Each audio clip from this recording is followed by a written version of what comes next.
Bienvenidos a Goodmedia Perú. En esta oportunidad vamos a crear una tabla dentro de nuestra base de datos.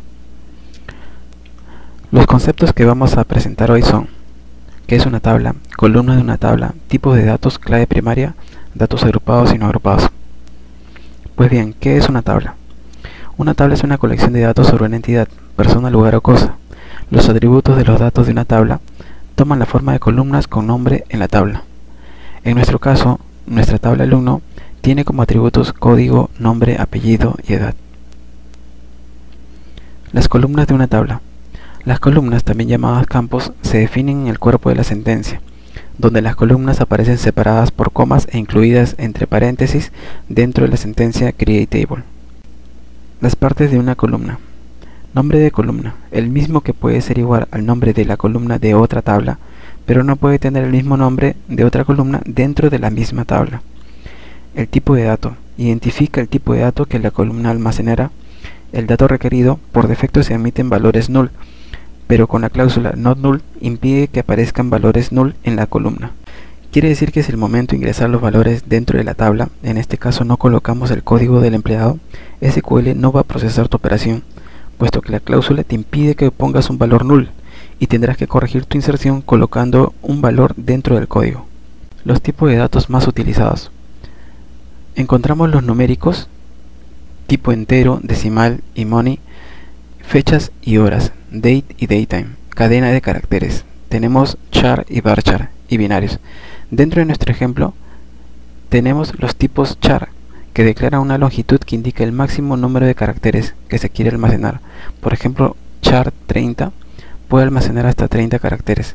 El tipo date tiene el formato año, mes y día, desde el 1 de enero del año 1 hasta el 31 de diciembre del año 9999. El tipo numeric puede tener hasta 38 dígitos. Guarda un valor exacto, siendo el primer argumento el que indica el total de dígitos y el segundo la cantidad de decimales.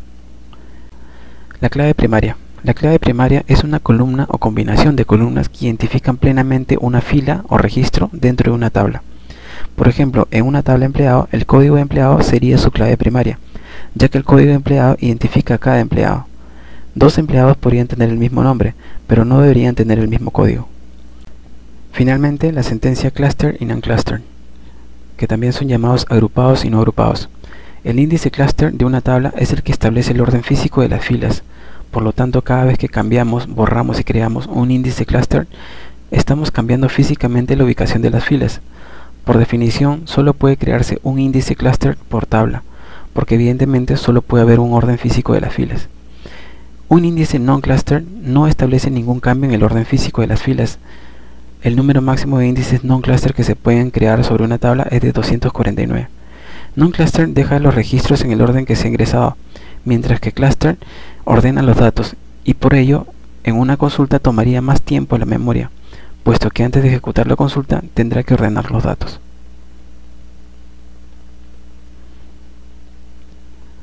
Ahora crearemos nuestra tabla.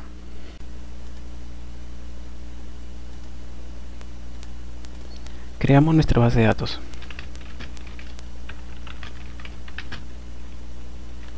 Yo le pondré ejemplo.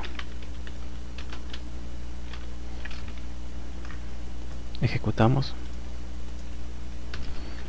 Con la palabra reservada use nos aseguramos que todas nuestras operaciones se den dentro de nuestra base de datos que acabamos de crear.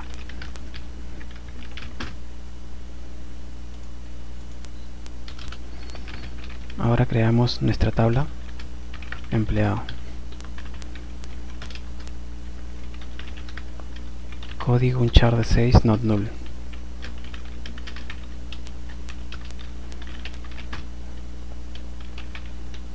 Nombre char de 30.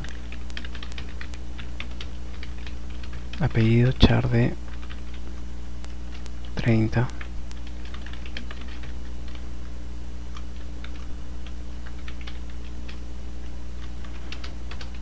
Y un sueldo de tipo numeric de 7 dígitos, 2 de ellos decimales.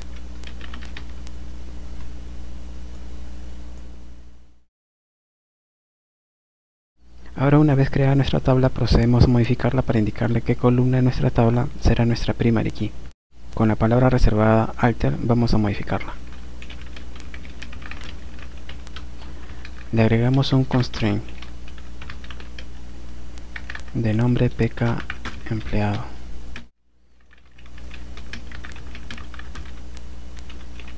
Non-cluster, y le indicamos que el código será nuestra primary key. El concepto constraint lo repasamos en el siguiente video. Solo cabe mencionar que sirve para definir una restricción y a cada restricción se le asigna un nombre. Para ver las características de nuestra tabla usamos el comando sphelp y podemos apreciar el tipo, las columnas, y si revisamos también constraint primary key indicando que es el código.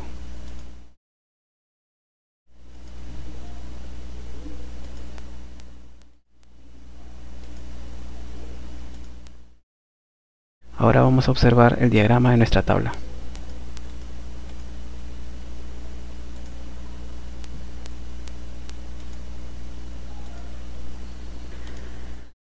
Bueno, gracias por ver este video. Nos vemos en el siguiente, donde profundizaremos en los tipos de datos y el concepto de constraint o restricciones. Gracias.